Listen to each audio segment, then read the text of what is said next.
Jelas Pak, jelas. Oke ya. Jelas Pak. Ya, bentar ya. Kita kuliahnya santai aja gitu ya. Yang penting paham. Siap Pak.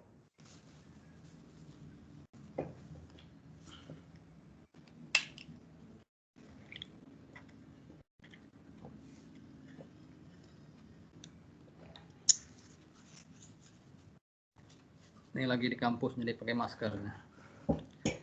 Ya, kita mulai ya. Bismillahirrahmanirrahim. Assalamualaikum warahmatullahi wabarakatuh. Salam sejahtera bagi semuanya. Alhamdulillah hari ini ya kita semuanya telah diberikan kesempatan untuk bisa ketemu di media online ya. Hari ini kita mendiskusikan modul 789 ya, atau modul sebelumnya boleh kita diskusikan kalau ada yang ingin disampaikan ya. Fokusnya kita mendiskusikan pembiayaan jangka panjang ya. Kata-kata pembiayaan jangka panjang udah sering kita dengar ya, kita pahami juga ya dalam suatu perusahaan itu bahwa teori mengatakan kalau ada kebutuhan dana jangka panjang maka kita harus bisa mengaturnya ya, mengaturnya bagaimana dana-dana yang kita butuhkan itu pada tingkat efisiensi yang optimal gitu ya. Jadi prinsip dari manajemen keuangan itu optimalisasi ya penggunaan dana-dana gitu ya. Kita dalam buku juga kan yang kita pahami kan bermacam-macam teori masalah pembiayaan jangka panjang ya. Ada dari saham ya, modal dari modal internal ataupun dari hutang gitu ya. Nah, kemarin itu ditanya juga pengaruh antara value ya, nilai perusahaan dengan strategi atau komposisi dari struktur modal gitu ya. Nah, jadi ini terkait ini. Jadi kita bisa melihat juga ke belakang bagaimana perusahaan itu membiayai operasionalnya gitu ya. Prinsip yang berikutnya bahwa kebutuhan dana jangka panjang ya, kebutuhan misalnya pendanaan jangka panjang harus sebadan. Jadi tidak boleh kebutuhannya jangka panjang dibiayai dengan jangka pendek, itu nggak boleh.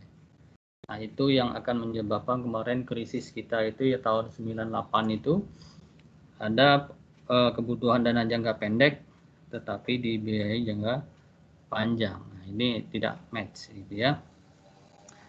Nah, kita ketahui bahwa tadi jangka panjang itu ada dua kan? Ada hutang gitu ya, hutang jangka panjang gitu ya, ada saham gitu ya, pembiayaan di perusahaan. Kalau bicara saham, kita bicara internal ya, pemegang saham. Kalau kita bicara eksternal, kita bicara hutang ya. Jadi ada dua sumber ya, adalah hutang. Pertama di internal adalah saham, yang kedua adalah kita membicara pembiayaan dari luar eksternal. Nah, beberapa teori ya yang kita pahami juga ya, ada teori yang paling sering itu Modigliani Miller ya, atau Modigliani Miller yang disingkat teori MM ya. Ada juga yang packing order ya, ada juga yang trade off, bermacam-macam teori. Prinsip dari teori itu adalah untuk memberikan arahan ya, memberikan pandangan bagaimana kita mengoptimalkan penggunaan dari sumber ya, sumber pendanaan. Kita tahu juga kalau misalnya ada yang namanya kebutuhan dana, pasti di situ juga ada kewajiban ya yang harus ditanggung oleh perusahaan yang kita namakan cost of capital atau cost of leverage. Nah, leverage ini agak teknis gitu ya, pahami ya bahasa-bahasa teknis ya. Leverage ada yang mengartikan ya pengungkit ya. Ada juga yang mengartikan leverage itu hutang. Ya. Nah, dalam perusahaan itu leverage itu ada yang mengkategorikan adalah financial leverage.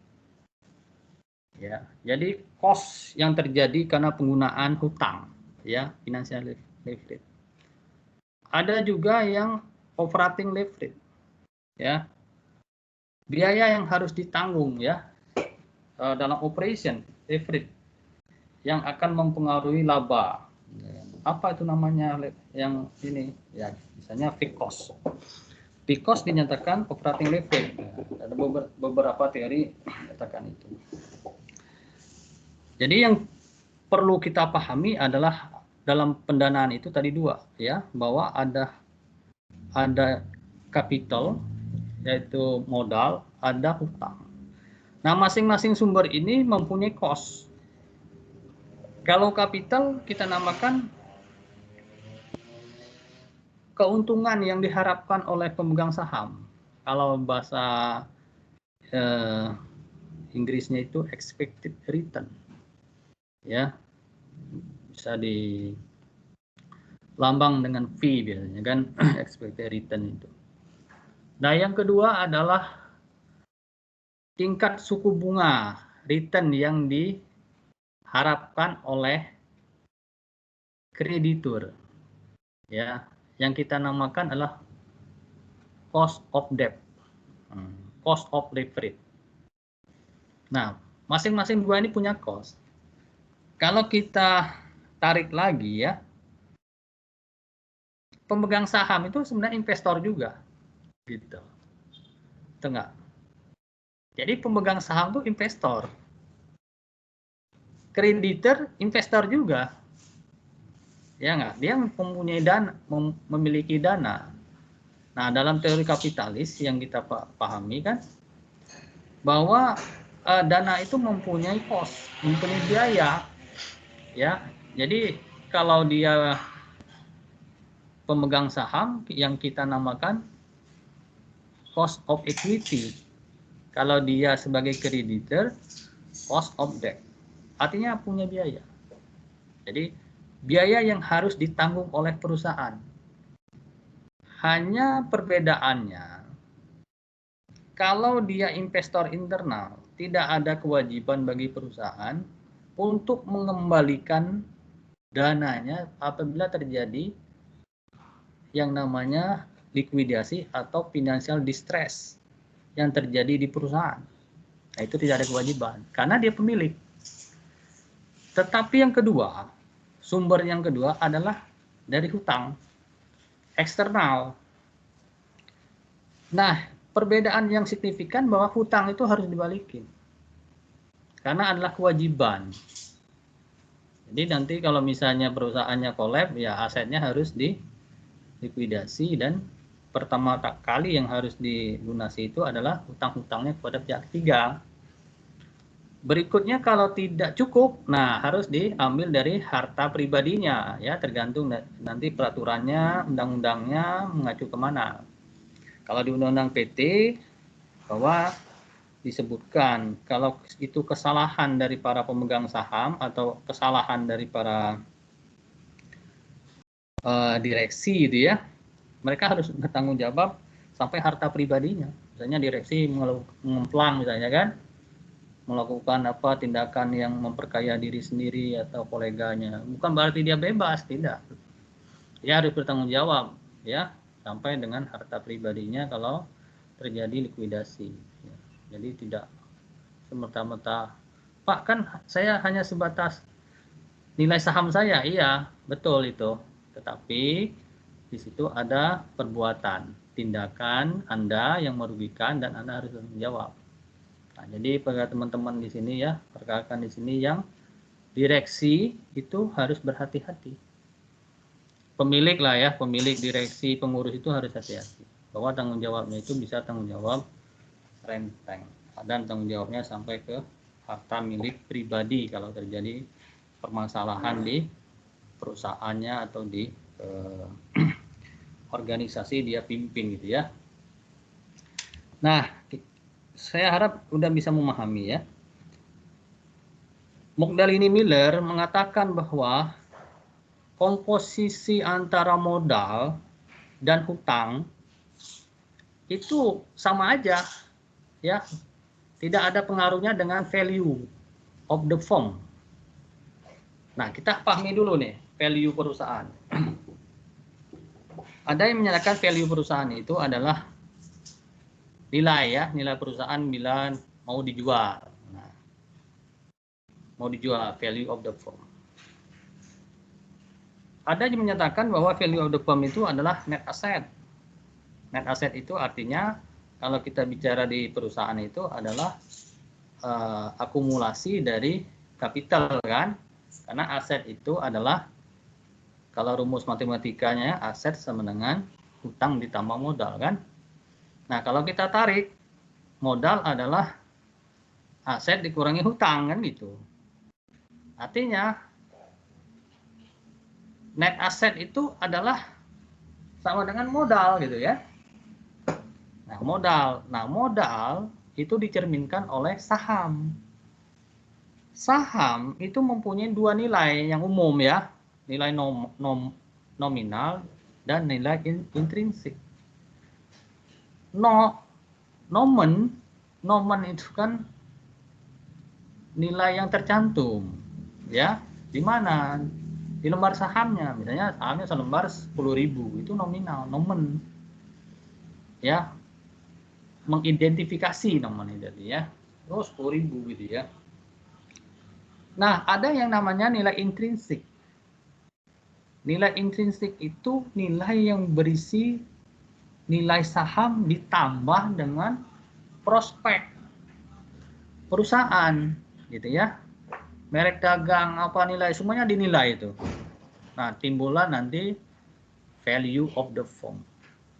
Misalnya kita ketahui bahwa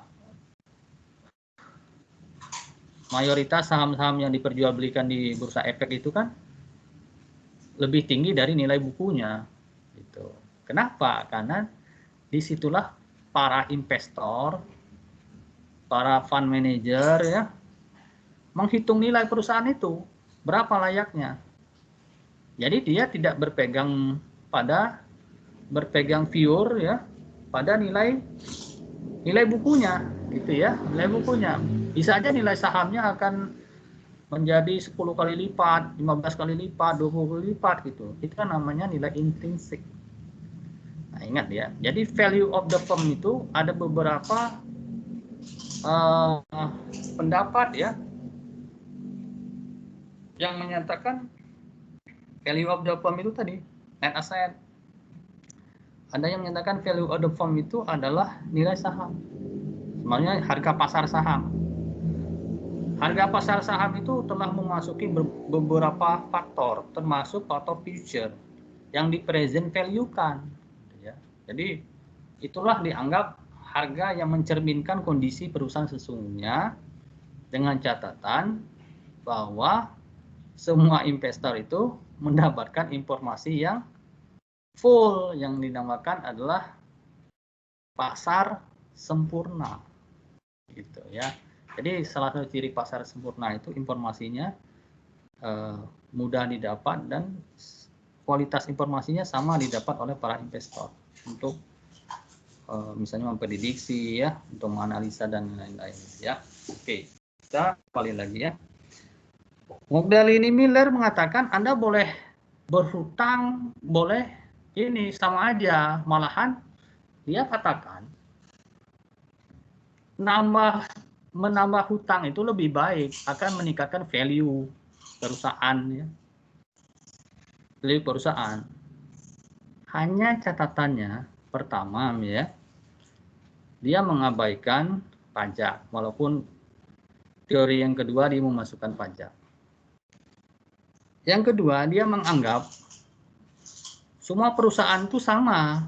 Jadi kalau dia berbisnis A, semuanya sama, strateginya sama, ininya sama, profitnya hampir sama, semuanya sama. Nah, itu sulit gitu ya.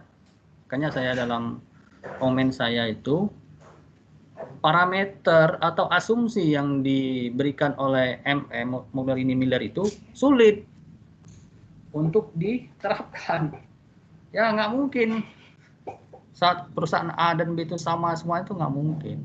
Dan tingkat suku bunga antara A dan B itu sama, itu nggak mungkin. Coba aja perusahaan A dan B pinjam di bank A, mungkin dengan B beda, nggak bisa disamakan. Itu sulit kita membayang ya. Tapi ini kan hanya sebagai teori yang harus kita pahami untuk memperkaya wawasan kita dalam berpikir, ya, menganalisa. Nah, kepada teman-teman yang udah S2 ini, makanya saya sangat ini ya, concern dengan cara berpikirnya, analisanya, jangan copy paste ya. Saya kadang-kadang bosan juga baca copy paste. Maksudnya copy paste di itu ya, di internet apa yang tidak punya nilai analisanya. Gitu ya. Nah, tolong dipahami, baca, dipahami. Itulah level S2 itu pemahaman. Kalau level S1 itu level teori praktek itu ya, level D3 S1. Level S2 itu udah pemahaman, Bapak-bapak, Ibu-ibu ya. S3 itu adalah levelnya adalah filosof. Ya, berpikirnya lebih tinggi, cara berpikir analisanya tinggi. Nah, itu ya. Jadi kembali lagi bahwa harus dipahami itu. Jadi kalau menjawab apapun, pahami betul, ya, pahami betul. Jangan cari ini copy paste taruh di kita, nanti itu ada juga paragraf yang nggak nyambung ya baca. Ini apa-apaan ya, tapi udahlah gitu kan. Semangat juangnya yang saya nilai itu kan luar biasa gitu. Misalnya saya menilai itu beberapa itu masih lemah, gitu ya, masih lemah. Ada beberapa itu nggak, hampir dikatakan zero analisanya itu, ya, nggak tahu itu masih apa, pola S1-nya masih kental ya, gitu ya, harus dirubah itu. Nah, kita lanjutkan ya. Jadi ya menyatakan bahwa kalau Anda mau value perusahaannya tinggi, Anda berhutang. Karena dengan hutang Anda akan meningkatkan value. Makanya rumus dia yang umum itu adalah value dalam value of the firm, value perusahaan itu adalah kapital ditambah hutang. Nah, teori itu bisa kita bantah juga sebenarnya ya, tapi kita bukan untuk membantah, untuk ini enggak sebenarnya ya. Kita kan orang namanya S2 itu kan berpikir kan. Pertanyaannya, kalau misalnya kapitalnya saya 0 dan hutangnya saya maksimalkan, artinya value of the firm itu sama dengan jumlah hutang, betul nggak? Misalnya gini, 10 itu 4 6 ditambah 4. Ini kita menganalisa ini ya, suatu pernyataan teori ya. Bukan salah teorinya, bukan. Kan teori itu kan dibangun oleh parameter ya, asumsi. Nah, kita coba, kita challenge. V sama dengan kapital ya, C plus D, debt ya. Nah, modal ini bilang, kalau Anda mau value-nya tinggi, Anda harus berhutang. Itu loh ya, logikanya.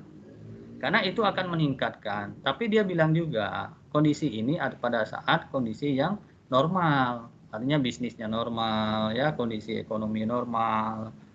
Jadi pada saat Anda berkeinginan untuk meningkatkan profit, profit itu kan di-generate dari sale, dari penjualan.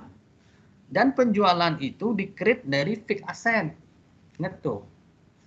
Jadi jangan bingung, gimana penjualan?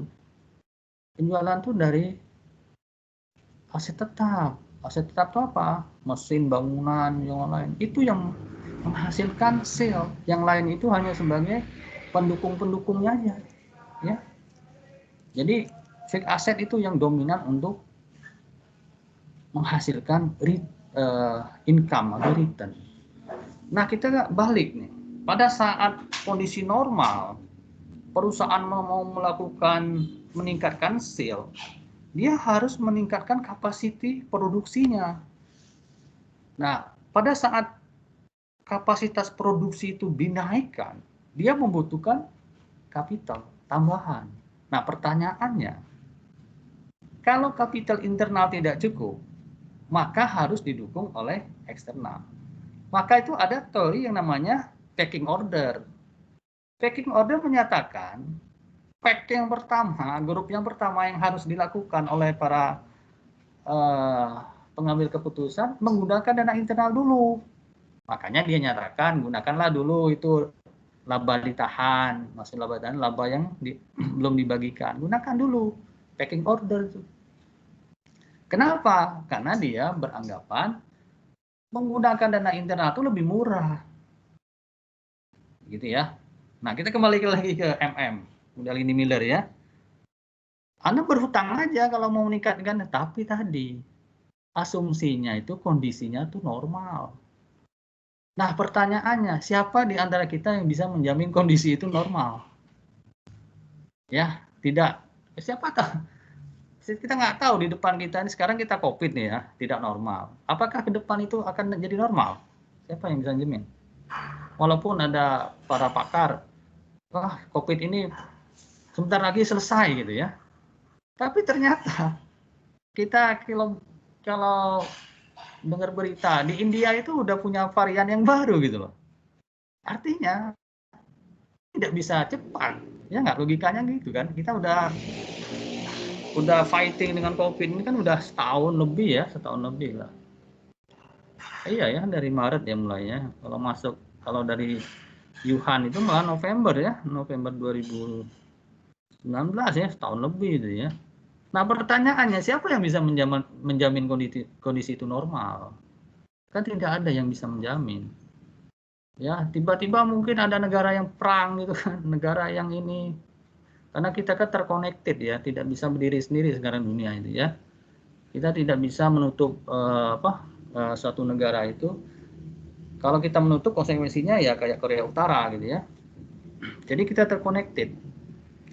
Nah, jadi kondisi dunia itu ya boleh dikatakan labil gitu ya, dalam tanda kutip. Labil gitu. Nah, ini sedangkan teori ini menyatakan harus normal. Kan sulit gitu ya. Jadi sulit. Tapi bukan tidak bisa gitu ya. Karena kita itu ya. Dia nyatakan itu ya. Jadi Anda sebagai ini boleh kalau kondisi normal Anda butuh dana, Anda boleh tarik dari luar. Gitu. Nah, teori berikutnya menyatakan bahwa pada saat Anda menarik dana dari luar, eksternal, maka tingkat risiko Anda semakin meningkat. Ya dong. Anda tadi misalnya nggak punya hutang, tiba-tiba punya hutang, risiko Anda akan meningkat. Gimana risikonya? Anda harus balikin uang orang, bayar bunganya, itu risiko. Belum yang saya bilang sebelumnya dalam mata kuliah sebelumnya, bahwa dengan membuka keran eksternal, Anda meningkatkan tadi kepemilikan sebenarnya, dalam tanda kutip ya, kepemilikan.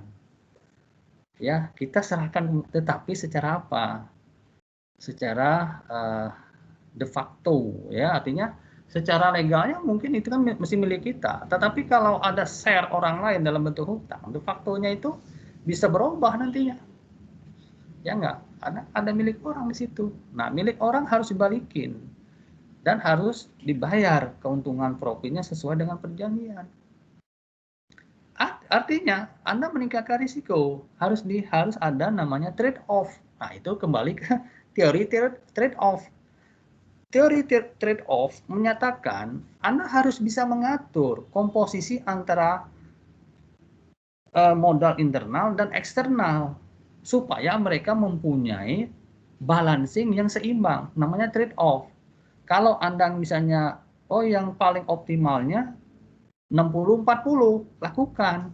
Karena teori itu menyatakan kalau Anda mengambil hutang atau dana eksternal melebihi kapasitas perusahaan untuk membayarnya, maka Anda akan memasuki yang namanya dikatakan financial distress. Gitu.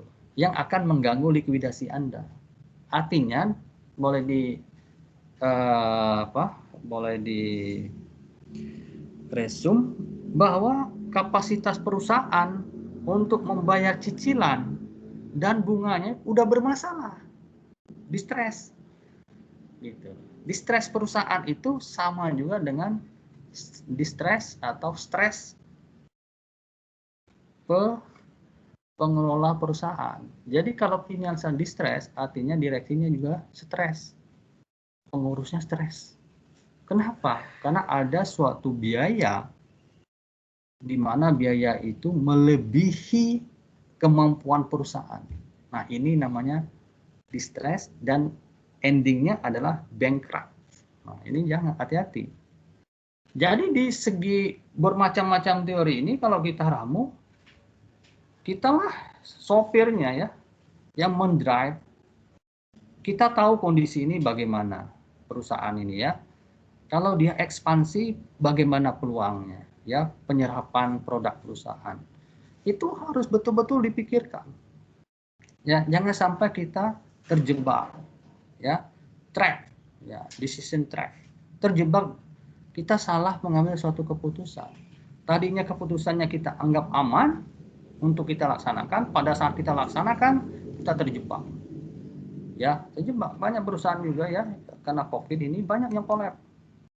Karena mereka terlalu ya, kalau bahasa kerennya terlalu pede ya, terlalu pede. Udah kita ambil aja, beli aset beli mesin, beli ini, tapi dengan hutang. Nah, hutang itu bisa leasing juga gitu ya. Nah, pada saat terjadi, nah itu kewajibannya kan harus tetap. Sedangkan kemampuan produksinya besar, tetapi penyerapannya kecil karena kondisinya tidak normal. Apa yang terjadi? Maaf, terjadilah financial distress itu, dan beberapa perusahaan banyak tutup. Kemarin saya jawab kan, Sritek. Nah, Sritek kan tekstil. Zaman Covid, orang akan mengutamakan yang namanya kebutuhan pokok aja. Yang namanya baju baru, mobil baru, motor baru, rumah baru, apa yang baru yang sifatnya itu bukan hal yang utama. Sekarang orang yang utama itu adalah konsumsi. Gitu. Apa yang terjadi dengan produk yang lain? Produk sekunder, tersier, ya akan menjadi tertekan. Ya, orang nggak, mungkin Lebaran ini beberapa nggak beli pakaian, pakaian kemarin masih bagus. Kalau di kampung pakai sarung kan, udah cukup itu pakai sarung kan. Orang nggak perlu beli macam-macam, beli pakaian.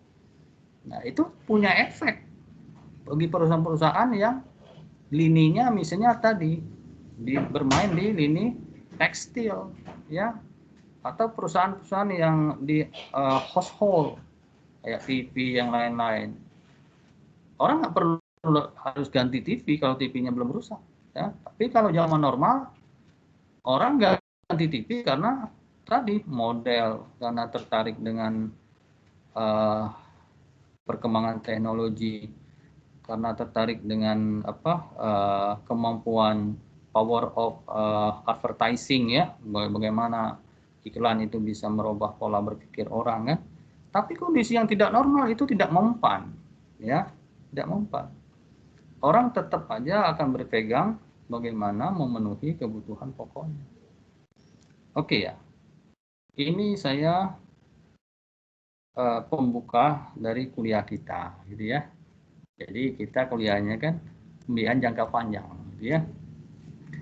Saya buka ini ya, buka diskusi ya. Jadi S2 ini harus banyak diskusi ya. Kalau teori itu bisa dibaca itu di buku, di internet. Tapi diskusi kita, diskusi yang untuk meningkatkan pemahaman kita ya. Dan kita boleh teman-teman di sini boleh ya cara berpikir yang berbeda dengan si A, si B. Memang kita ditakdirkan tuh berbeda ya. Jadi berbeda itu bukan salah ya. Ya. Jadi itulah fungsi manusia diberikan otak oleh Tuhan yang Maha Kuasa gitu, untuk berpikir. Dan berpikir itu si A, si B itu tidak bakalan sama. Ya. Walaupun inputnya sama. Itulah yang namanya kemampuan berpikir. Ya. Ada si A yang berpikirnya sampai misalnya titik ini. Si B lebih lagi titiknya ini. Nah, itulah ya. Jadi Anda ini karena Anda ini semuanya S2, cara berpikirnya itu harus berubah. Ya. Tidak menjamin usia yang lebih tinggi itu lebih kuat cara berpikirnya. Tapi tidak menjamin juga usia yang muda itu ya lebih rendah, itu nggak ada ya. Jadi itu memang harus dilatih gitu ya, cara berpikirnya dilatih. Jadi itulah yang orang menyatakan bahwa keunggulan manusia itu ada di cara berpikirnya. Nah, mudah-mudahan Anda di S2 MM ini ya, di UT ini itu merubah cara mindset berpikirnya. Jadi berpikir yang copy paste dihilangkan aja. Nggak perlu itu. Kalaupun copy paste boleh, tapi kita komen. Oh, teori MM itu begini. Pendapat saya begini, pakai angka-angka, pakai perkalian tambah kurang. Ini pendapat saya, itu lebih baik. Ya, tidak harus takut salah, ya nggak. Nanti kalau kita punya argumen yang tinggi ya, insya Allah itu orang yang membacanya akan melihat, oh ini pandangannya benar, gitu kan? Karena Mogdalini Miller juga kan punya asumsi, pecking order punya asumsi, ya nggak. Trade off punya asumsi, signaling teori punya asumsi, punya semuanya asumsi. Pada saat asumsi itu terlanggar, ya nggak bisa dipakai teori itu. Nah, kalau nggak bisa, artinya kita harus wise, bahwa kita harus punya pemikiran juga. Bagaimana? Gitu ya. Nah, teman-teman ini kan di S2 ini ditekankan bagaimana kita bisa memaintain manajemen keuangan atau mengolah keuangan di suatu perusahaan, organisasi maupun di tingkat yang lebih kecil ya, keluarga ya. Nah, itu terjadi optimalisasi. Teorinya begitu teorinya.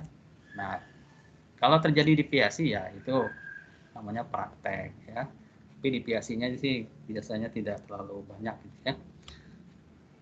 Nah, itu silakan ya. Yang mau diskusi ya. Jadi itu baru kuliah pembuka gitu ya. Nanti kita punya waktu kurang lebih 1,5 jam lagi lah ya. Silakan. Ya Pak. Saya cari ini dulu nih, kertas.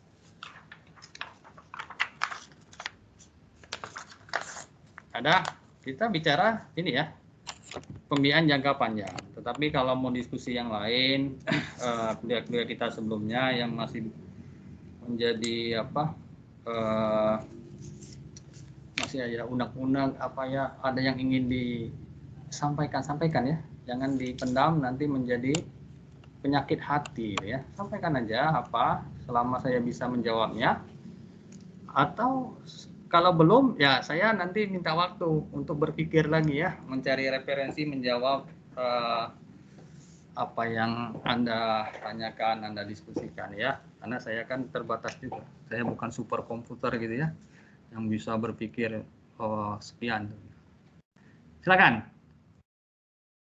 ada yang ingin didiskusikan? Izin Pak, saya Yana dari Bogor Pak. Ya Pak Yana, mana sehat Pak? Alhamdulillah sehat Pak. Ini Pak, saya pernah dapat 2 pendapat, tapi menurut saya dua-duanya betul Pak. Ya. Jadi untuk pembiayaan itu, untuk usaha ya, bisa juga untuk awal itu pakai biaya kita dulu. Nanti udah mulai maju, baru kita di backup sama bank untuk pengembangan. Ada juga pendapat yang kedua, justru awal itu dari bank dulu katanya, karena untuk mempercepat. Nah, nanti pelan-pelan kita lepasin dari bank kalau udah maju gitu Pak. Jadi dua-duanya punya alasan, karena yang pertama alasannya kenapa harus modal sendiri dulu, karena untuk awal usaha itu kalau pakai bank itu bebannya kurang lincah gitu Pak. Banyak aturan-aturan dari bank itu. Gitu. Kalau yang kedua justru untuk mempercepat, memperbesar dulu modal. Jadi kita pakai bank, nanti pelan-pelan kita kurangi modal dari bank itu. Jadi kalau saya pikir dua-duanya kok kayak betul gitu. Mohon arahannya Pak. Makasih banyak. Assalamualaikum warahmatullahi wabarakatuh. Terima kasih Pak. Ya. Ya, tidak salah pendapat itu ya. Tapi kita jawab dengan teori ini ya, trade off. Kita jawab dengan trade off. Teori trade off itu menyatakan bahwa pemenuhan dana jangka panjang dilakukan oleh dua sumber. Yang pertama oleh kapital dan oleh hutang. Nah, dia nyatakan hutang itu mempunyai power apabila tidak sampai perusahaan mengalami distress. Ya, artinya tekanan. Jadi hutang itu tidak menjadi beban bagi perusahaan, tetapi menjadi power. Ya. Nah, selama kondisi ini bisa, itu bisa dilakukan. Saya setuju dengan teori itu, ya. Tetapi kalau kita baru start awal engine, kita udah melakukan suatu pembebanan, ini dikhawatirkan berat. Biasanya juga bank juga kan punya ini ya, aturan. Kredit itu bisa dikucurkan kalau perusahaan itu udah berumur minimal 2 tahun. Iya, 2 tahun Pak, betul. 2 tahun. Artinya itulah masa kritis. Jadi kalau perusahaan itu melewati 2 tahun, artinya dia melewati masa kritisnya. Di mana perusahaan bank itu kalau perusahaannya melewati masa kritisnya, artinya risikonya akan turun, tapi bukan tidak ada risiko. Ya, jadi kombinasi antara hutang dan modal itu harus diperhatikan. Jangan sampai tadi packing order menyatakan Anda mengalami kesulitan nantinya. Jadi titik optimal kombinasi antara saham dengan hutang itu pada tingkat hutang itu bisa dibayar. Tapi pada saat dia dibebankan dan ternyata misalnya perusahaan setelah dibebankan biaya bunga, cicilan, terjadi kerugian atau terjadi negatif cash flow, nah itu yang namanya distress. Itu tidak boleh. Kalau Anda lakukan juga gimana misalnya? Nah itu Anda sama dengan artinya bunuh diri lah gitu ya. Anda pasti akan bermasalah gitu ya. Nah untuk proyek-proyek yang begitu itu biasanya tidak visible gitu ya. Bisnis jangka pendek itu banyak yang berguguran ya. Mereka tidak planningnya itu tidak matang gitu.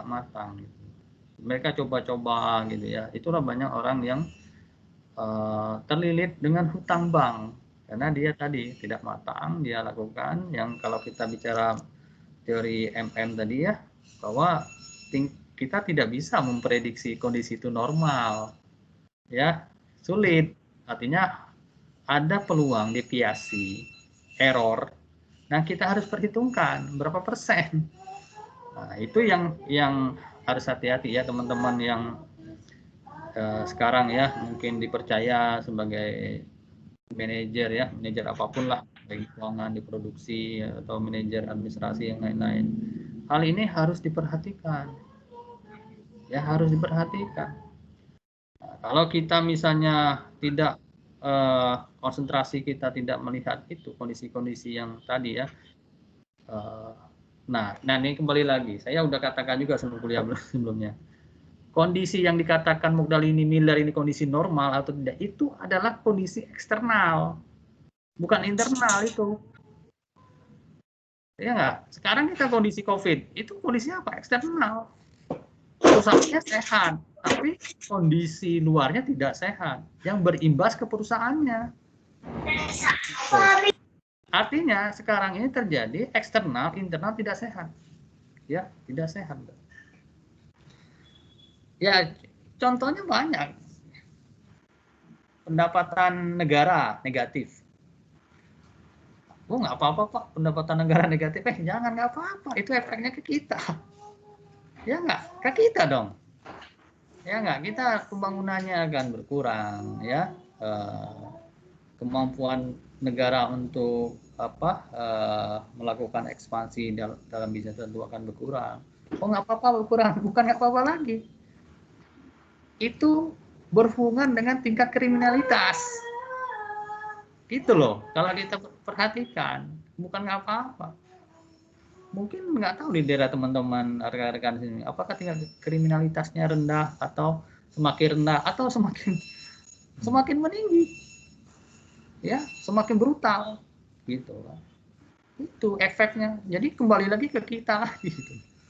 Ya. Jadi itu namanya efek domino.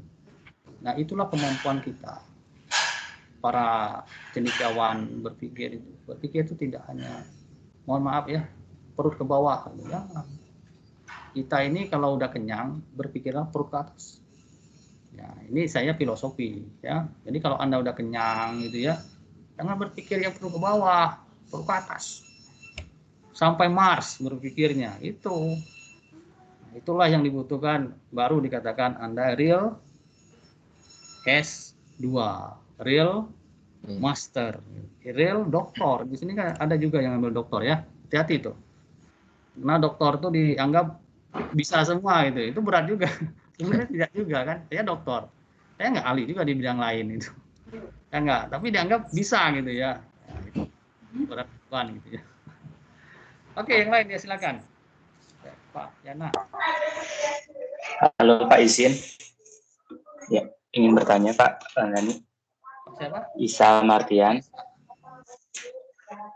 Iya Pak Isa. Iya, dari Bandung. Iya.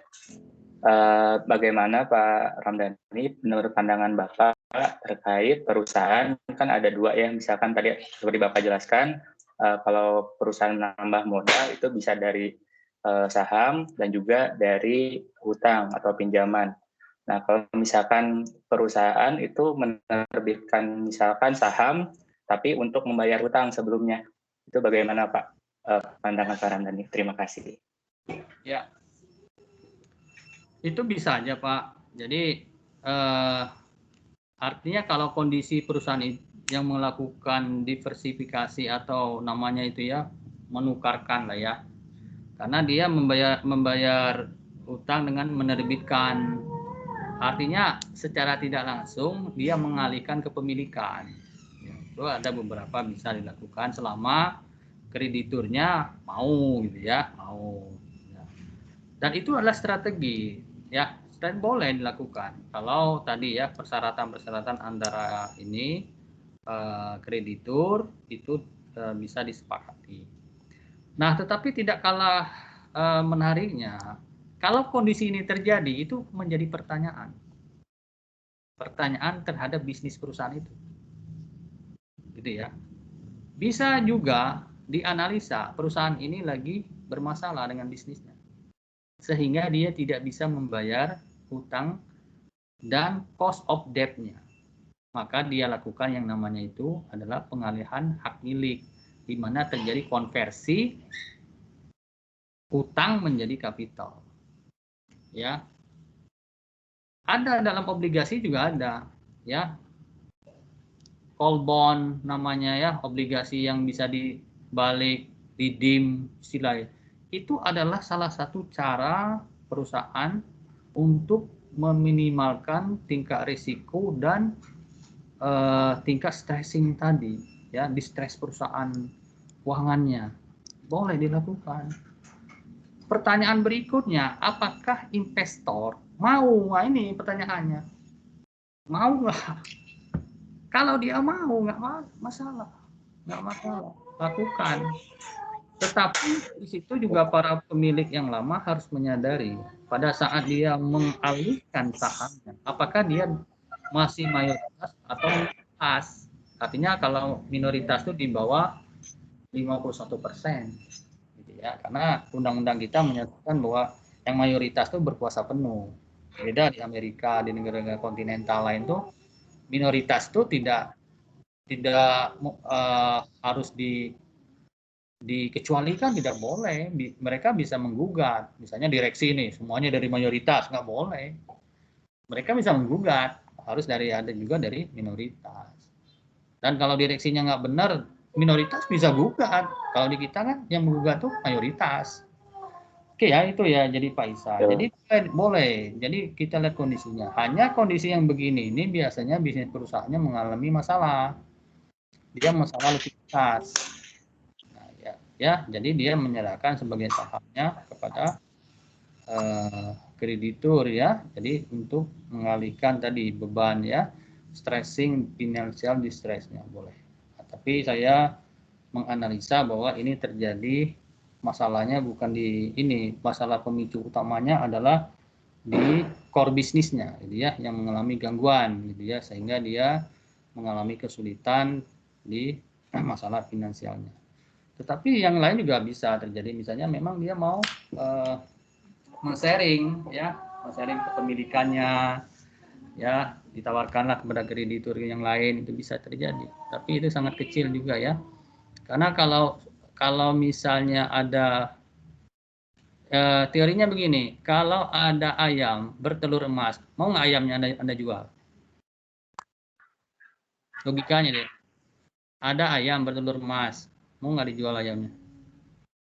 Atau dipotong deh ayamnya, kita makan itu dagingnya. Ya Pak Yana, gimana Pak Yana pendapatnya atau yang lain? Ada ayam bertelur emas, wah kita potong aja Pak, kita makan dagingnya. Atau mau nggak Pak? Nggak mau, Pak. Bertelur emas, ya kita jual aja deh. Sekilonya 32.000 gitu kan, tapi telurnya emas. Kan orang yang tidak punya pikiran ini menjual itu. Iya. Artinya sama dengan perusahaan. Iya. Kalau perusahaan untung menghasilkan, ngapain kalau dibagi-bagi? Kan logika manusia gitu. Manusia itu maximize ya, maximize utility. Kalau dia merasa enak, dia nggak mau bagi sama orang lain. Itu manusia. Kita nggak usah, wah Pak, nggak, saya yang ini, itu memang tabiat manusianya. Udah diciptakan begitu. Ya nggak? Oh teorinya, iya begitu teori. Ya saya bilang kan teori yang kemarin kan, orang di rumah sakit. Gua tanya tuh, Anda sakit ini untuk Anda apa untuk tetangga? Ya untuk dia lah, dia yang sakit. Masa dia yang ke rumah sakit? Kenapa Anda ke sini kata dokternya? Tetangga saya sakit Pak. Itu menyatakan teori kepentingan. Di jalan raya orang saling menyalip, ngebut, saling ini, itu teori kepentingan. Kalau dia tidak ada kepentingan, dia antri gitu ya, motor nggak nyelip, nggak ini gitu. Tapi bukan salah ya, nggak salah, itu nggak ada yang salah. Kita memahami teori itu. Jadi itulah tabiat manusia. Jadi manusia kalau ada ayam bertelur emas, dia nggak mau jual. Dia tunggu aja tiap hari emas, dapat kepok emas. Ngapain saya jual ayam? Nah kita kembali logika perusahaan tadi. Kalau perusahaan itu untung, apakah dia mau jual? Jawabnya tidak. Kalaupun dia melakukan strategi, dia jual sahamnya. Itulah yang dinamakan dia mendapatkan return di depan. Ya banyak itu perusahaan-perusahaan di bursa efek itu. Dia udah tahu daripada dia dapat untungnya 10 tahun yang akan datang, dia tarik di depan. Gimana caranya? Dia jual sahamnya. Tetapi dia mayoritas. Enak kan? Saya jual saham saya mayoritas, saya dapat duit.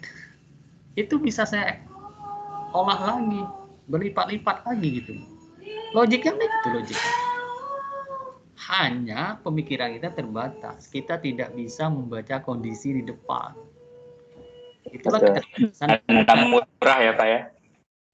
Sehebat apapun Anda, sejenis apapun Anda tidak bisa memprediksi kondisi besok. Ya, nggak bisa. Siapa yang bisa memprediksi besok ini? Bisa terbalik semuanya. Nah itulah keterbatasan pemikiran manusia gitu ya. Nah itu kembali lagi ke teori-teori tadi yang kita bahas teori itu. Ya jadi Anda, saya berharap memahami. Anda kan belajar manajemen keuangan ya, dan belajar yang lain. Coba Anda pahami teori-teori itu. Ya jadi kita bisa menjadi landasan dasar kita berpikir. Ya, oh teori ini begini ya, ini dengan angka-angka ya, dengan formula matematikanya apa gitu ya, itu akan menambah wawasan kita, menambah pemahaman kita gitu ya. Satu lagi ya, silakan kalau ingin ada yang ingin ya. Ya itu ya Pak Isa ya. Ada lagi yang ingin disampaikan teman-teman yang lain? Kalau enggak kita lanjutkan. Oke ya, kita lanjut. Ada ini Pak, izin Pak. Ya. Baik Pak, terima kasih. Pengalaman Pak, teman saya. Jadi dia itu mau akuisisi bisnis yang lebih menguntungkan itu Pak. Jadi perusahaan dia yang lagi bagus-bagusnya lagi tinggi dia jual, kan harganya pas tinggi itu. Nah, dia akuisisi yang bisnis baru yang udah jalan, udah stabil, lebih menguntungkan. Ada juga Pak, pernah terjadi begitu Pak. Jadi pas perusahaan dia lagi bagus-bagusnya dijual gitu. Tapi jarang sih, cuma 1-2. Cuma sekali saya dengar itu. Gitu Pak. Iya, ya saya hanya bisa menjawab bahwa dia terlalu bersiko. Iya Pak. Kita memasuki daerah baru itu risikonya tinggi Pak, apapun lah namanya. Kita produk baru, masuki daerah baru, kantor baru, teman baru, karyawan baru, apalagi nama baru, ada risikonya. Ya, apa risikonya? Tidak sesuai pengharapan kita. Oh, beli TV ini bagus nih baru, tahu pakai 3 minggu mati. Ya enggak, itu risiko. Yang TV lama dijual, ternyata TV lama dipakai. Misalnya kita tahu kan tetangga yang kita jual, wah, kok masih hidup ya? Ya risiko, ya. Jadi kita harus bisa meminta risiko itu. Tidak masalah Pak, ya. Kalau kita misalnya mau menjual eksis ya, perusahaan yang lagi eksis, apalagi tadi katanya bagus, untuk mengambil yang lebih bagus, itu bukan pandangannya. Saya khawatirnya dia itu tingkat risikonya lebih tinggi. Lebih baik kita ekspansi yang sudah baik ini, kan kita udah tahu jerawannya, isi dalamnya udah tahu. Tapi kalau kita masuk bisnis baru, itu risiko. Anda ada yang menjawab apa yang kemarin itu ya, pertanyaannya itu yang apakah yang 10% ini ya, NPV dengan 6% gitu ya, mana yang lebih baik ya, atau mana yang lebih berisiko ya. Ada question yang gitu ya. Ada yang jawab tuh bagus juga sih saya lihat ya, bahwa risiko itu selalu dipicu karena adanya produk baru itu ya. Jadi NPV itu tidak menjamin ya, kalau kita produknya masih baru. Cobalah Bapak dulu ya, kita kan pernah ada motor yang namanya mereknya Garuda, Jiangling, apa tuh nah, IR ya. Link betul Pak. Ada Timor mobil, ada Bimantara, apa tuh? Apa yang terjadi sekarang? Pernah dengar nggak lagi? Saya jarang lihat mobil Timor atau motor nama Jiangling, apa tuh? Jiangling gitu, udah nggak ada. Ya, masih ada nggak? Nggak tahu di daerah-daerah masih ada nggak motor-motor itu? Dulu 10 tahun yang lalu kan gencar itu, harganya lebih.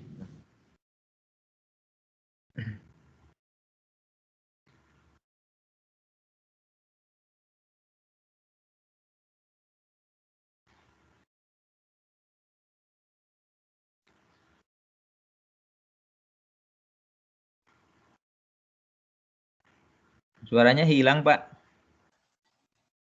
Iya, terputus ya suaranya ya. Iya. Sinyal kali. Sinyal.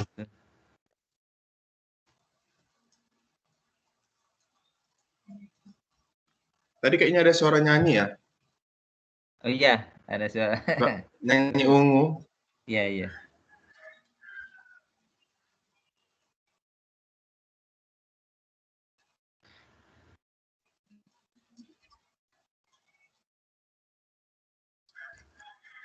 Terputus Pak Ramdhaninya belum masuk ya.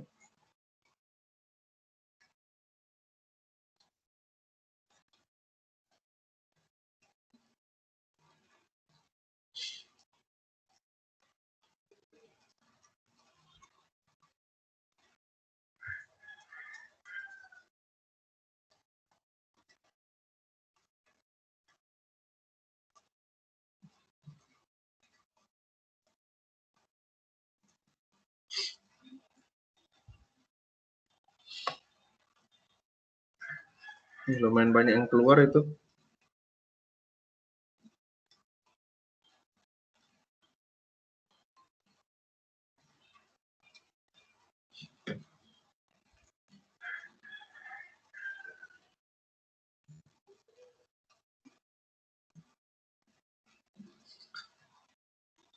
Bagus. Iya Bang, Aman Ambon. iya lumayan nih. Hari ini ya tadi cuma rintik-rintik doang nih hujan. Sebenarnya. Kemarin itu yang tadi malam juga hujan.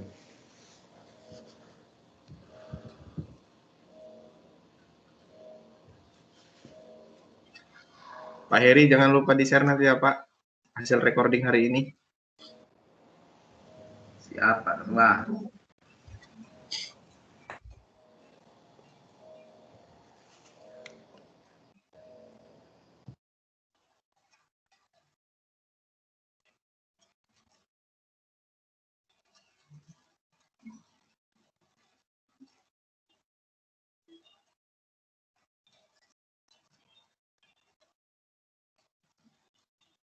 Kehadiran udah dicentang tuh ya.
Iya.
Sudah masuk lagi?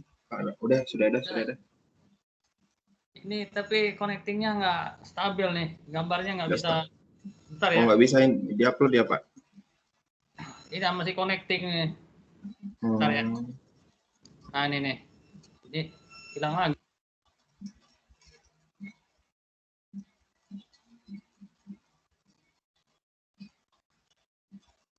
Mohon maaf ya. Aduh nih, internetnya nggak stabil.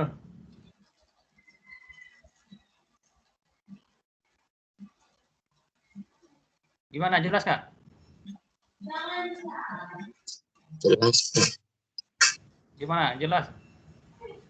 Ini tampilannya masih ini sih, Pak. Tampilan apa nih? Tampilan kehadiran tuh web. Bukan yang slide-nya, Pak. Oh, sebentar ya. Ya, kehadirannya nanti dapat lagi deh. Mana makanya ini saya mati dia. Stop sharing. Open share. New tab modul 9. Nah, ini. Udah. Oke, Pak. Siap. Udah ada masuk, Pak. Ya, oke. Mohon maaf ya. Internetnya tadi lagi down. Jadi hilang. Connect lagi deh. Ya, biasalah. Mungkin kampus sudah banyak yang datang, sharing itunya apa, internetnya banyak kepake ya. Ya, Pak. Ketendang jadinya. Oke ya, kita lanjutkan. Tadi sampai mana saya lupa ya. Akuisisi tadi ya, tadi Pak Yana ya. Sudah saya jawab ya. Oke, kita lanjut ya. Nah, kita lanjut definisi saham. Saham, saya nggak banyak diskusi ya saham. Jadi saham itu adalah tanda bukti kepemilikan ya. Kalau kita di perusahaan ya. Saham bermacam-macam yang kita ketahui. Perbedaannya ya, ada namanya saham biasa, ada namanya saham preference, ada namanya saham perbendaharaan atau treasury stock. Itu hanya berbeda berbeda dari segi makna dan dari segi fasilitas. Ya, jadi kalau saham biasa itu umumnya jumlahnya banyak dan mempunyai hak suara. Kalau sahamnya itu berbentuk preference itu artinya istimewa. Jadi apapun yang di luar saham biasa yang mempunyai hak istimewa di luar saham biasa itu namanya saham preference. Ya, ya misalnya, jadi saham preference itu ada yang seperti hutang. Jadi perusahaan wajib untuk memberikan return yang tadi ya kita bicarakan itu. Kalau pemegang saham investor itu namanya keuntungannya dinamakan expected return, return yang diharapkan atau return yang diminta atau return yang dipatok oleh pemegang saham. Dan saya udah katakan tadi ya, pemegang saham itu investor ya, nggak investor. Kreditur pemilik uang sama juga investor. Jadi ada investor internal, ada investor eksternal, kira-kira gitu. Nah, yang namanya investor yang mengharapkan return. Nah, di saham itu ada, kalau saham biasa kan returnnya dikatakan dividen. Nah, kemudian bisa dihitung berapa persentase returnnya yang dinamakan earning per share ya. Jadi berapa sih earning setiap lembar saham, persentasenya gitu ya. Juga ada saham yang namanya preference, saham istimewa. Arti istimewa itu dia mempunyai fasilitas ya. Yuk.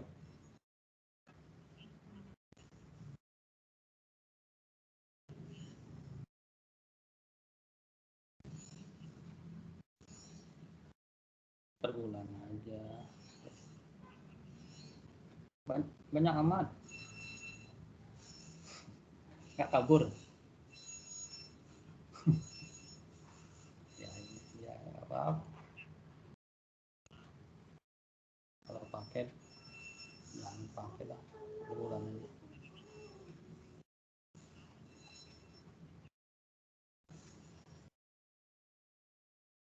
Ya juga sih kalau melihat itu.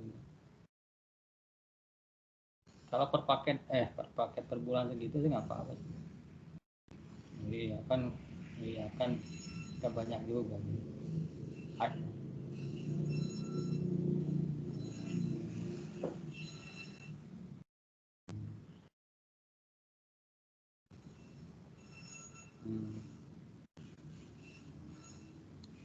Tapi rapat hari ini jangan di dulu deh.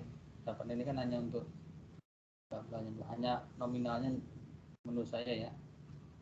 Nah.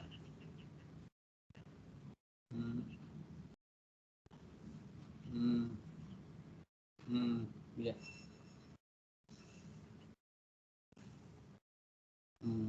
Oke. Ya. Oke. Yuk. Yuk, ngajar. Ah, ya. Mohon maaf ya. Ini ada telepon masuk. Kalau nggak dijawab nanti jadi masalah. Oke ya, kita kembali saham tadi ya. Saham itu dibagi 3 umumnya kan. Saham biasa, saham preference, saham treasury.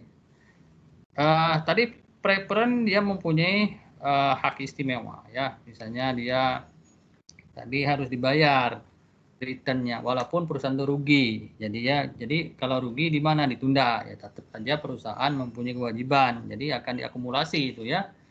Nah, itu namanya preference kumulatif namanya kan. Jadi bermacam-macam istilah itu dalam saham itu. Wah, bermacam-macam. Ada saham, kalau kita di bursa itu ada saham blue chip, saham ini ya, saham yang strong, macam-macam lah ya.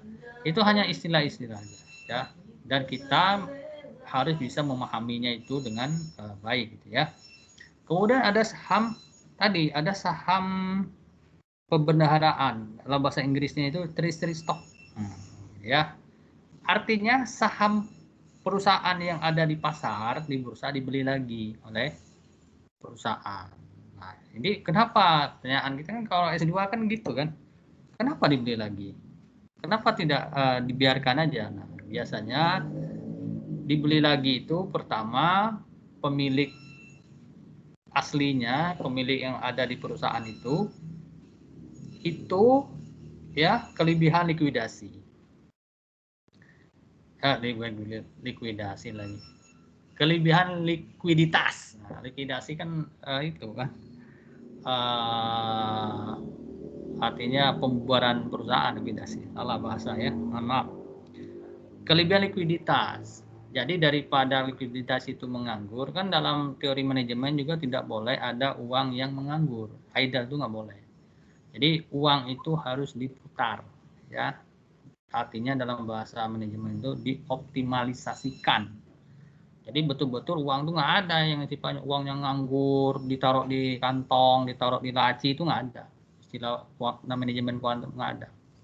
Jadi harus dioptimalisasikan. Nah, kembali lagi ya, treasury stock itu saham kita yang ada di pasar itu kita beli lagi.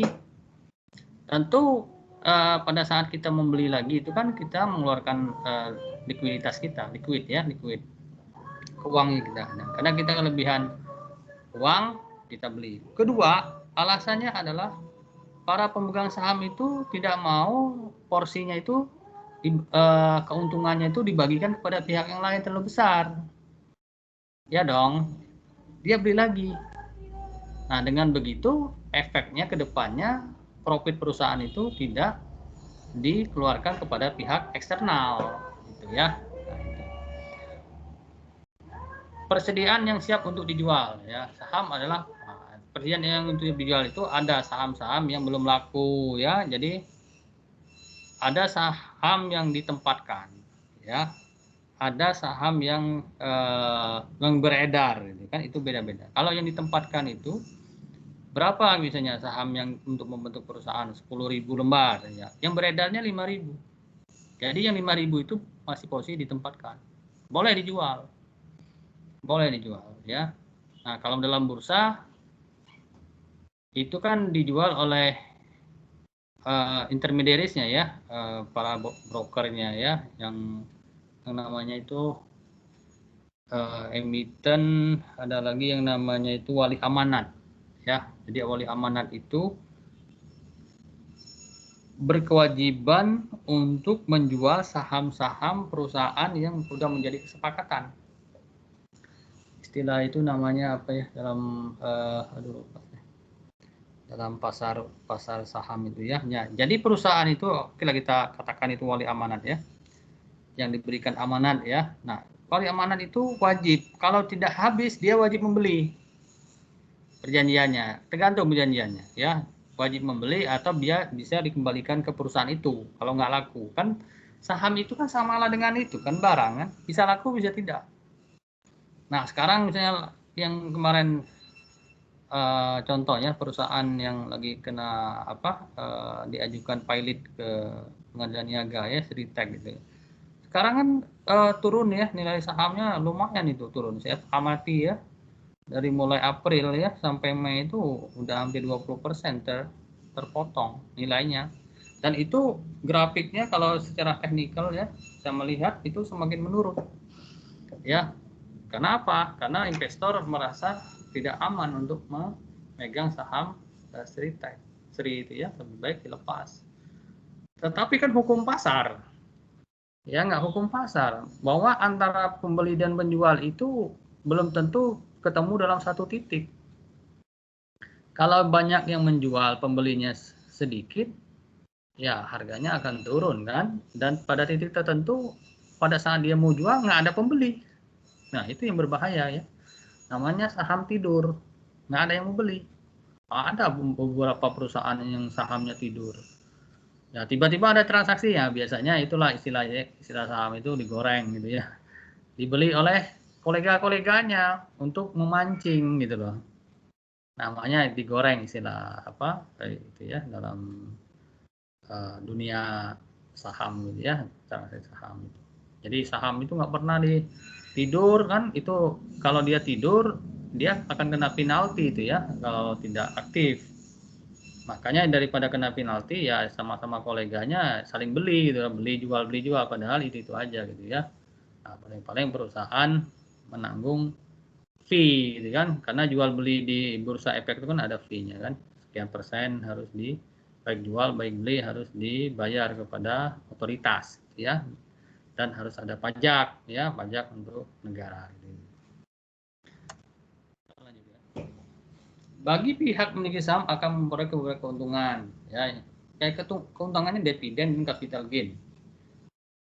Nah, kalau kita bicara investor, ini kita bicara ini, ya, bentuk mikro, ya. Tadi kan kita udah bicara makro dalam bentuk modal, ya, modal itu ada melalui saham, dari utang. Nah, ini kita bicara mikro nih, saham. Jadi saham itu ada yang namanya satu keuntungan yang namanya dividen atau expected return yang diharapkan oleh pemegang saham. Ada capital gain, ya. Nah, yang meramaikan bursa ini adalah capital gain. Kalau dividen itu kan setahun sekali tuh dapatnya. Tapi capital gain itu bisa per detik, ya, bukan setahun sekali, per detik malah, ya. Kalau kita punya saham misalnya belinya di harga rendah dijual dengan harga yang agak bagus, ya itulah kapital kita, ya. gain dari modal yang kita investasikan. Ya, jadi di bursa itu dalam tanda kutip ya perang informasi sebenarnya, perang informasi.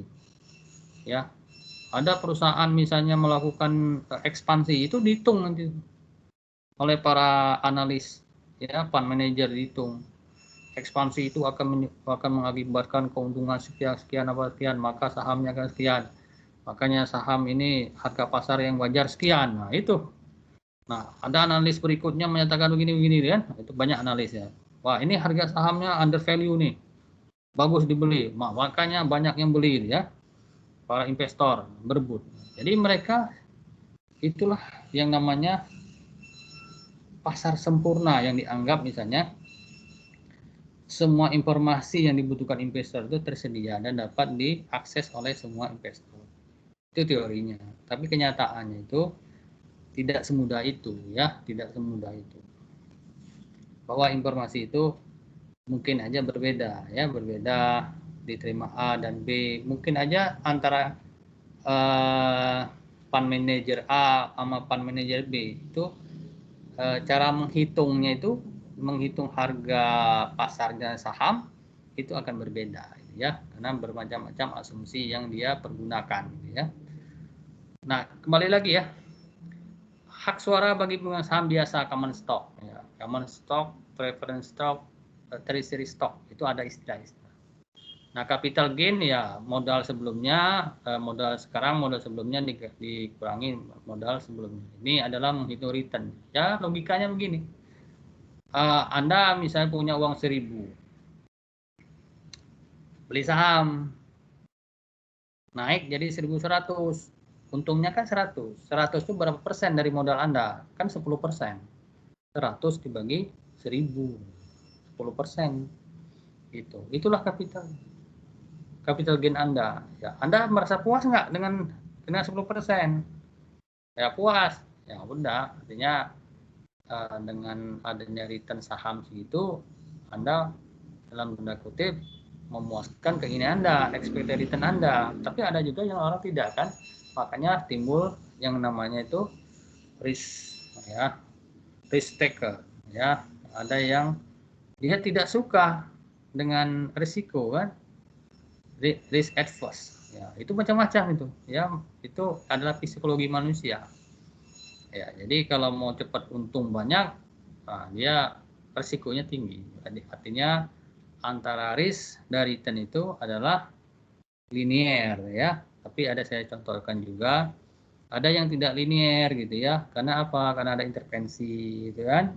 Itu ada beberapa itu karena ada sesuatu yang tidak normal atau tidak umum ya. Produk yang harusnya produk ini penjualannya tuh rendah gitu ya, atau tidak laku atau gimana ya, tetapi kok permintaannya tinggi, masih diminat orang. Misalnya obligasi pemerintah kan, obligasi pemerintah itu kalau dibanding return dengan yang private swasta dia lebih rendah, tapi kenyataannya peminatnya banyak.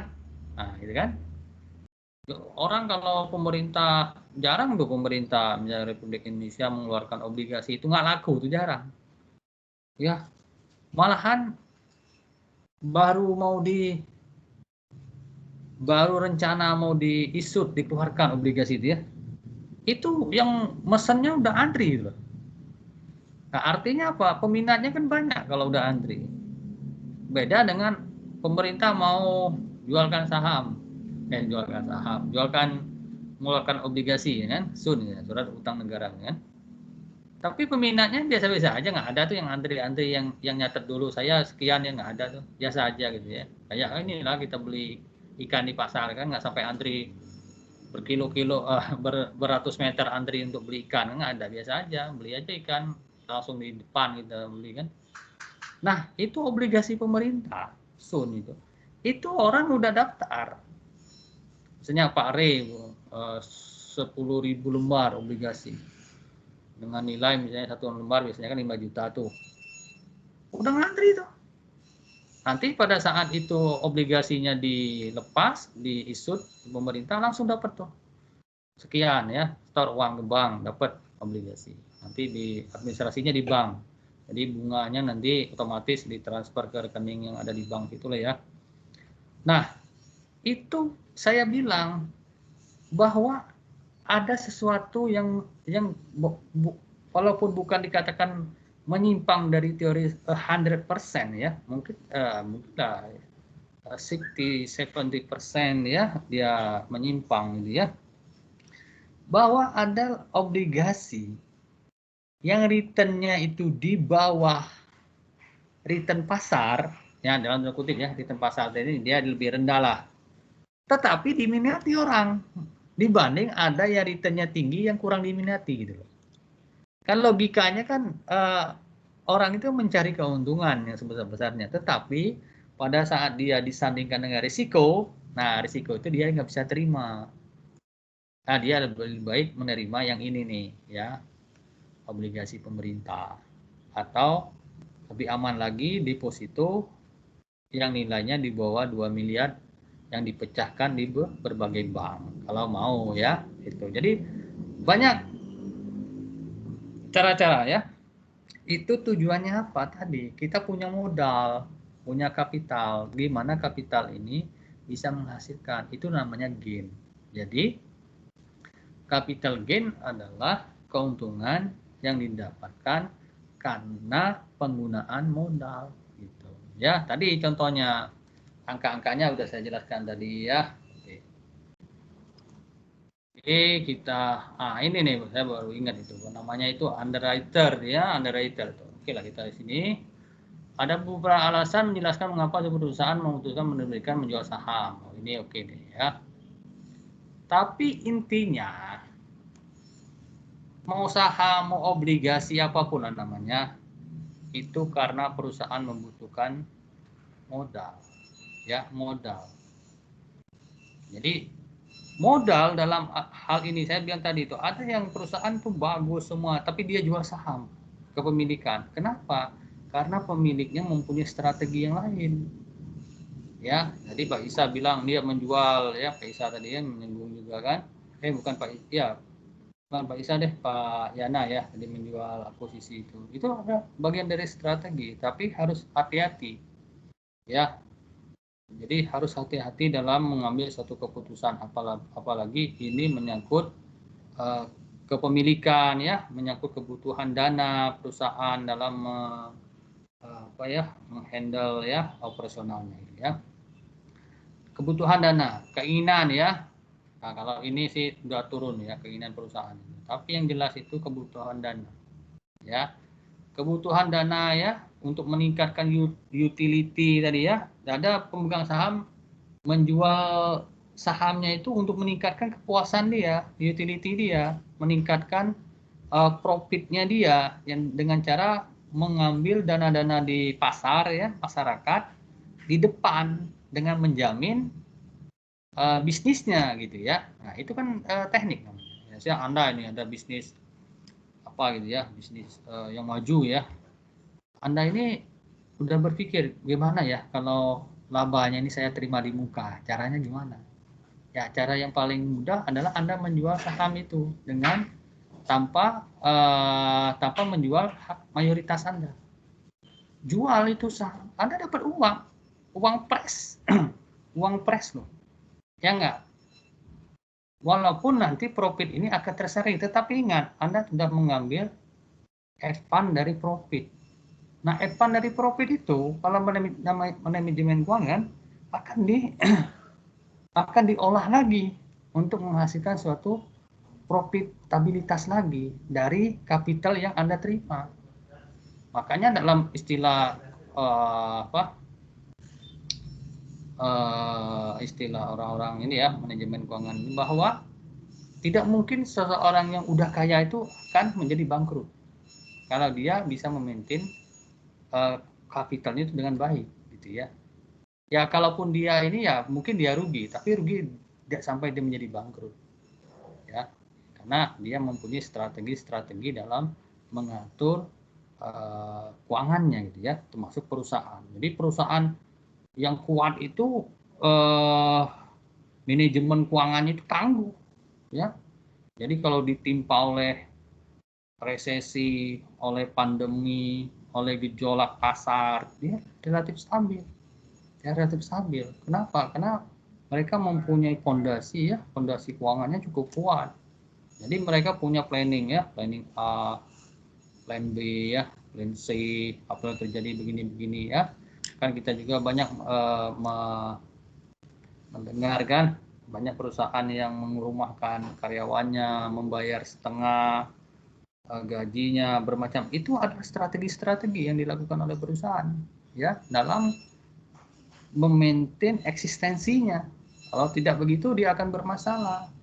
Nah, gitu ya. Kemudian menginginkan harga saham perusahaan terus naik dan terus diminati. Nah, jadi ini adalah hal-hal yang berikutnya. Itu sah saja ya. Jadi minat terhadap satu saham itu tergantung tadi ya, tergantung kinerja.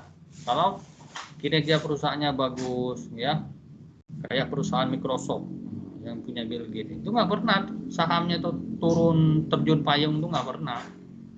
Kalau Bitcoin sekarang terjun payung ya nggak, karena ada sedikit misalnya sentimen pasar, prediksi pasar, dia terjun payung.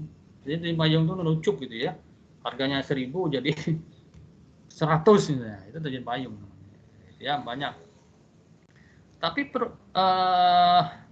saham-saham BUMN ya, kecuali Garuda ya, Garuda memang kondisinya kan karena diterpa oleh kondisi makro kan, kondisi COVID ya, bisnisnya terganggu. Tetapi yang lain relatif ya stabil, saham-saham BUMN ya. Jadi Anda kalau ada uang ya boleh, saya sarankan juga kalau mau beli saham-saham BUMN yang aman, belajar berinvestasi ya, tapi jangan cari hidup di situ dulu ya. Kalau kita masih belajar takutnya kita kejebak. Kita harus belajar dulu, kalau udah mahir baru kita masuk ke jungle itu kan. Istilah orang itu bahwa pasar modal itu jungle ya, hutan yang lebat. Jadi kalau Anda mau masuk hutan belantara, hutan lebat itu, perbekalan Anda harus kuat, harus banyak ya. Perbekalan itu apa? Ilmunya, modalnya ya, dan analisanya, pemahamannya itu harus kuat. Anda udah yakin Anda boleh masuk pasar. Tetapi kalau Anda hanya mau belajar, mau mengetahui, ya cukuplah dalam tanda kutip iseng-iseng gitu ya, iseng-iseng. Mau mengetahui deh gimana gitu ya. Tapi kita tetap pada core usaha kita apa gitu ya. Itu hanya boleh iseng-iseng aja gitu ya. Anda cari saham-saham yang aman ya, salah satunya blue chip gitu kan. Saham kelompok 40, 30 ya, ada bermacam-macam ya, strong, semi strong ya. Itu boleh sah saja ya. Mampu memperkecil risiko yang timbul karena permainan risiko disesuaikan dengan berbagai dividen ya. Oke ya. Jadi bukan hanya itu ya, hutang itu juga sharing risiko, makanya ada return. Jadi ciri-ciri risiko dan return itu kayak mata uang aja, nggak bisa dipisahkan ya. Nggak, ada return ada risiko, ada upah ada pekerjaan, ada siang ada malam, begitu ya. Jadi tidak bisa kalau kita misalnya mau berhutang, menambah hutang, menambah risiko. Risiko siapa? Risiko terhadap tadi pemilik modal. Makanya pemilik modal dalam modal ini Miller itu mengatakan berdasarkan perhitungan matematik yang dilakukan bahwa return return yang diharapkan oleh pemilik modal karena masuknya investor dari hutang akan meningkat gitu ya. Dia mengatakan itu betul, logikanya betul.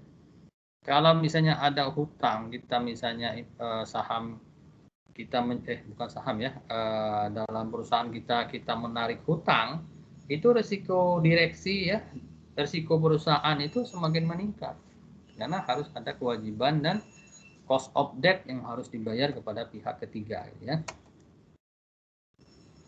Wah, ini jam bener ya, jam 9.40 ya. Oke. Nah, tadi itu saya lupa yang saya bilang wali amanat itu ya. Ini underwriter. Jadi underwriter itu penjamin. Nah, menjamin itu ada misalnya gini, saya membuka saya mau menjual saham jadi TBK ya perusahaan saya misalnya kan. Nah, penengah itu namanya underwriter. Ya, underwriter. Penjamin. Nah, penjamin ini ada dua. Ada yang memborong semuanya, ada yang sifatnya kalau nggak laku dibalikin ke saya gitu loh. Ya, tergantung. Jadi kalau oke, kita borong semua. Berapa harganya? Nah, nanti dia jual di pasaran. Nah, itulah keuntungan dari underwriter atau penjamin. Dan dengan fee yang lain, saya udah terima dalam bentuk gelondongan. Tapi ada juga perjanjian, kalau nggak laku balikin lagi ya. Nah, boleh. Jadi yang diterima perusahaan itu yang laku aja tuh boleh. Itu bermacam-macam. Kalau emiten istilah ya. Jadi perusahaan yang listed itu namanya emiten. Ya, listed perusahaan namanya emiten. Nah, kalau broker itu yang menjual beli ya, perantara jual beli. Kita nggak bisa langsung ke lantai bursa membelinya, harus lewat broker karena mereka lah yang punya izin dan kemudian broker ini juga mempunyai risiko perusahaan pialang-pialang itu ya, artinya mereka harus menyiapkan dana. Seandainya dana dari investor, misalnya saya beli nih, saya bilang beli pas saya nggak punya dana gitu loh, mungkin salah hitung ya, tadi saya hitung dananya cukup ternyata enggak, nah itu broker pialangnya yang harus tanggung ya, mereka akan diminta dipertanggungjawabkan oleh pasar ya, otoritas pasar. Jadi tidak boleh di dalam bursa itu misalnya saya jual nih, dibeli si A, oh duitnya si A belum ada nih, nanti ya seminggu lagi, itu nggak boleh. Biasanya paling lama 3 hari paling lama ya eksekusinya ya, 2H ya, 2H+1 ya gitu ya. Jadi harus ada uangnya. 2 hari. Kalau kita sekarang Pak. Iya, 2 hari ya. Nah, itu ya. Nah, itu 2 hari kayak +2. +2 ya. Hanya itu. Oke. Nah, itu harus ada. Nah, pertanyaannya pada saat investornya dananya nggak cukup, siapa yang nutup? Nah, yang menutupnya adalah itu tadi ya. Pialangnya gitu ya, perusahaan pialangnya. Oke, ada yang ingin ditanyakan di diskusi masalah ini yang tadi juga masalah saham dan masalah pembiayaan tadi ya, yang ada di lapangan yang real ya, atau Anda mendapatkan membaca ya, yang akan menambahkan wawasan kita semua. Silakan kalau ada yang ingin disampaikan, silakan Pak ya. Ibu Ilda posisinya di mana nih Bu ya?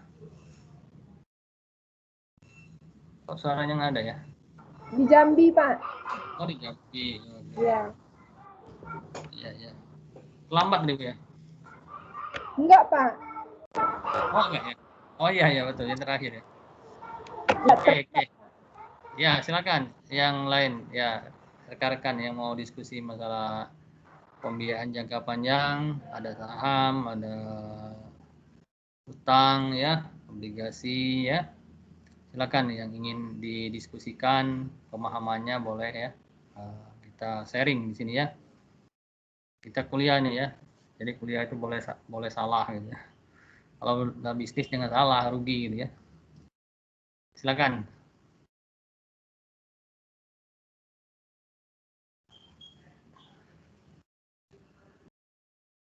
Ada Pak Agustinus, gimana Pak? Kalau Pak Agustinus di mana Pak? Di posisinya Pak? Saya di Ambon, Pak. Oh di Ambon, jauh juga nih Pak. Kalau di Ambon, ya. Beda 2 jam dengan Bapak ini, Bapak. Iya. Di government Pak? Di pemerintah apa di swasta Pak? Saya di swasta, Pak, di Yayasan Pendidikan, Pak. Oh, ya. Berarti Bapak seorang pebisnis juga nih Pak ya? Ya begitu Pak. Iya, ini cocok nih Pak. Bisnis tuh gitu tuh. Ya, Iya. silakan kalau ada yang ingin didiskusikan ya, bagaimana kita memahami ya teknik-teknik pembiayaan itu ya.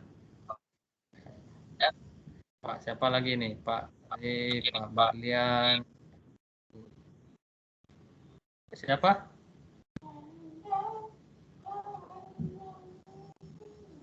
Ini di gambar saya ini gimana cara ininya? Ini ya. Oke, ada yang lain? Ada yang ingin didiskusikan? Kalau enggak kita lanjut ya. Oke ya. Perspektif investor adalah jauh lebih sederhana dalam memberikan penilaian ya. Nah, investor itu tidak semuanya mempunyai pengetahuan yang sama, Pak ya. Jadi makanya kita butuh kalau kita mau usaha itu ya, kita butuh yang namanya fund manager ya, penasehat keuangan gitu ya, kita butuh. Orang kayak mohon maaf ya, udah tua usianya ini kan, dia mana ini baca-baca kayak prospektus apa itu ya, keterangan dari perusahaan itu. Dia mungkin nggak paham. Kalau kita lihat ya di ya di Hong Kong lah, ya di Hong Kong, Singapura ya, negara-negara yang atau daerah yang cukup maju ya, itu para lansia itu bermain saham. Nah, pertanyaannya apakah mereka membaca prospek perusahaan itu? Ya tidak, nggak ada waktu juga. Mereka juga nggak sempat untuk melakukan menganalisa itu. Maka mereka menyerahkan kepada namanya fund manager. Ya, jadi fund manager lah yang membantu mereka. Nah, makanya waktu kejadian di Amerika Serikat itu ya, ada satu saham ya, ternyata terjadi manipulasi, banyak orang-orang di sana yang para pensiunan tuh stres karena harga nilai saham mereka yang mereka beli lewat fund manager mereka itu harganya itu jatuh ya, malahan tidak punya harga lagi gitu ya, artinya uang mereka kan hilang kan. Nah, itu banyak yang stres ya di perusahaan-perusahaan yang besar ya, yang terjadi di Amerika tahun 2000-an lah gitu ya, 2000 lebih itu ya. Banyak kita lihat itu perusahaan minyak gitu ya, karena ada kasus-kasus tertentu ya. Jadi investor ya itu menilai ya saham. Coba kita lihat prospek usaha ya. Jadi kalau kita berminat ya, kita harus bisa membaca prospek usaha ya, usaha dari emiten yang mau kita beli sahamnya ya. Nah, kinerja keuangan ya dan non keuangan. Kita ingat kinerja keuangan itu kita bisa menganalisa lewat rasio. Ya non keuangan ya tadi ya, kondisi politik, ekonomi yang kita harus pahami ya. Dan semuanya itu tidak hanya ini ya, kalau kita berbisnis ya, kita harus pahami juga aspek-aspek di luar yang sifatnya keuangan. Ya, kemudian ada namanya penyajian laporan keuangan jelas atau bisa disclose ya. Terlihat sisi keuntungan yang terus meningkat.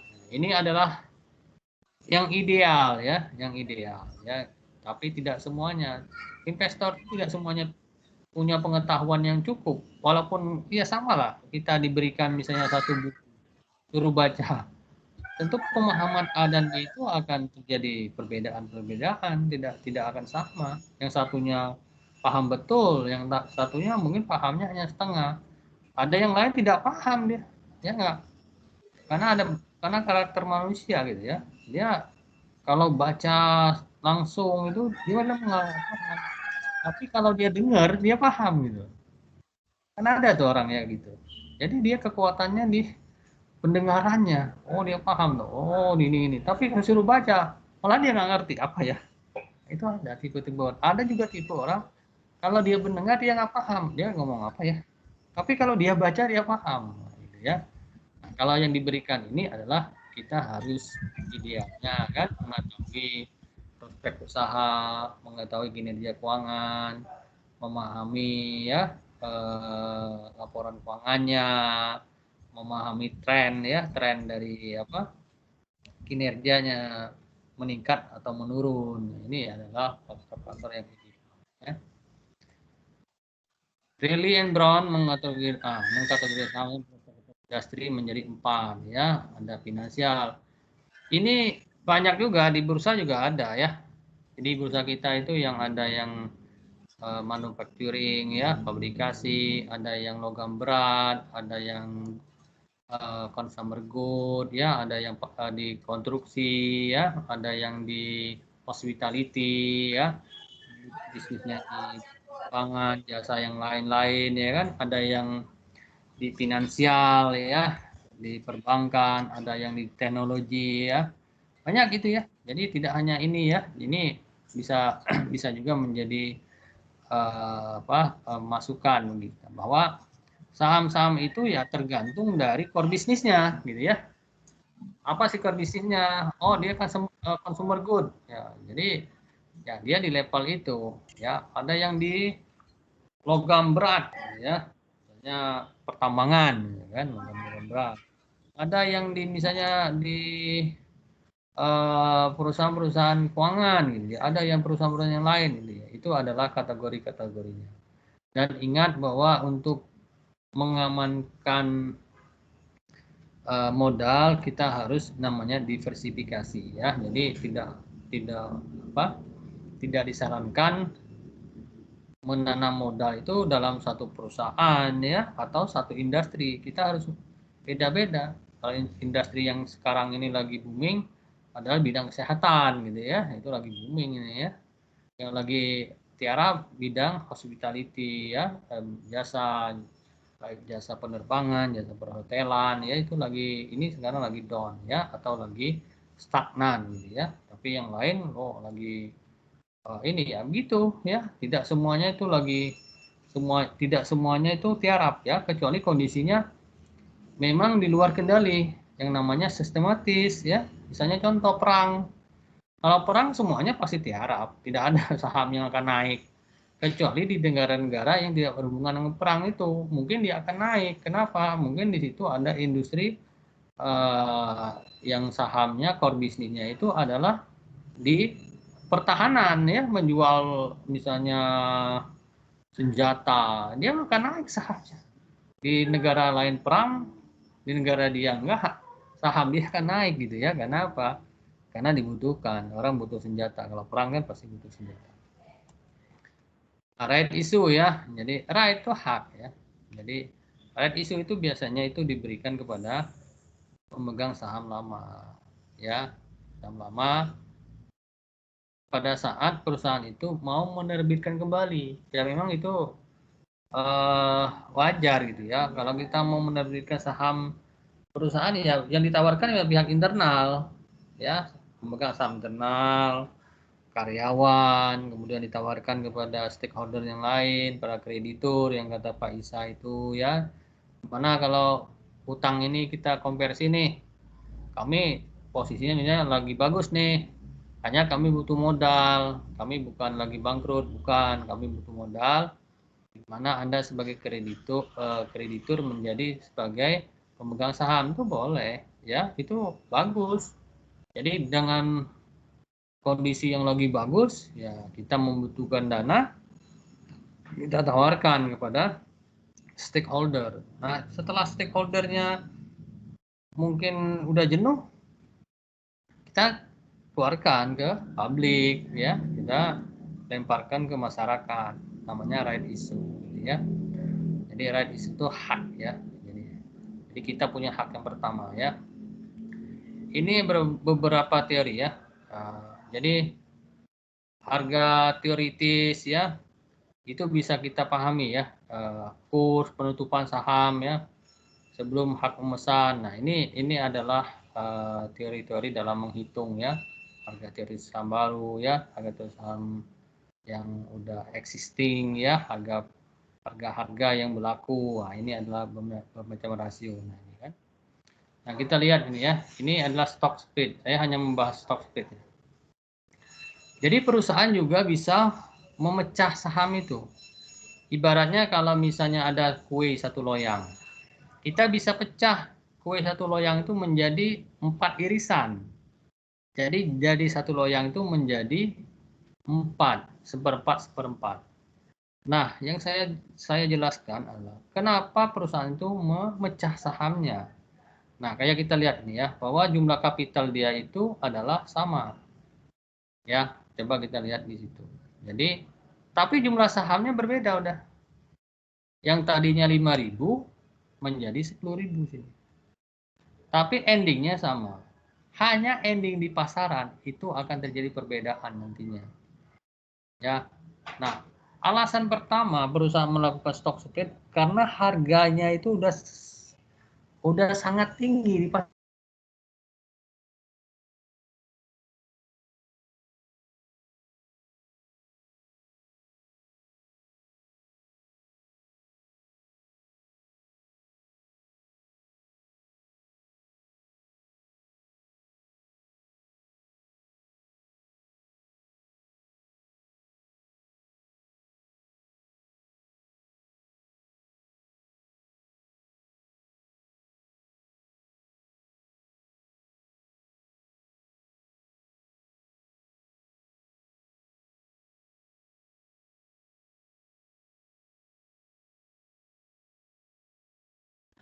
Halo, dengar ya?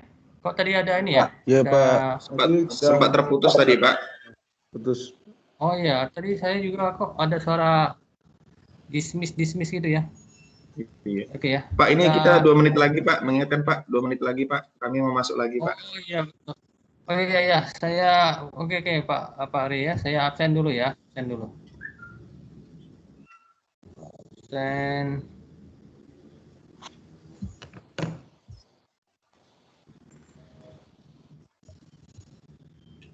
Ada kelas lagi ya? Ada Pak, jam 10 Pak. Ini 1 menit lagi masuk Pak. Oh iya, mohon maaf ya, tadi saya absen dulu. Iya. Mata kuliah berikutnya, Pak. Ya, semangat ya, ntar ya. Yang tadi aja nih, yang terlambat nih, ya, masih masuk nggak ya?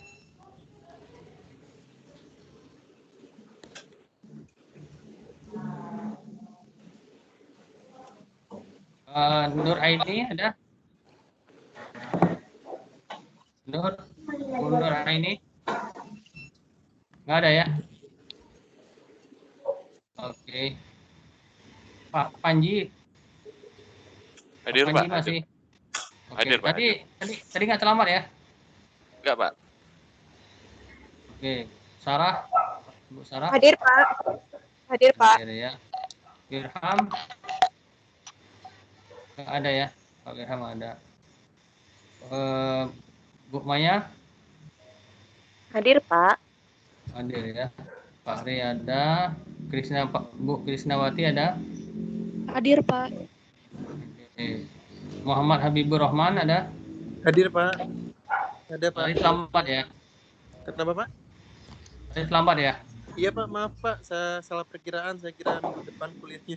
Oke, Muhammad Hasan ada. Ya, oke. Muhammad Hasan Hadir. ada? Hadir Pak. Oke. Rahmadi Ratmojo ada? Ya. Asri ada? Hadir Pak. Tadi terlambat ya? Enggak ya? Enggak Pak. Tadi. Soalnya komputernya hang, jadi saya nggak skip absennya tadi itu. Taufikur Rahman ada? Hadir Pak. Ada. Tadi nggak terlambat kan? Enggak Pak, tadi sebelumnya melakukan udah hadir. Ada. Oke, Pak Isa ada. Pak Ibu Sami Mala ada. Megananda ada? Ada Pak, ada. Terlambat ya? Enggak Pak.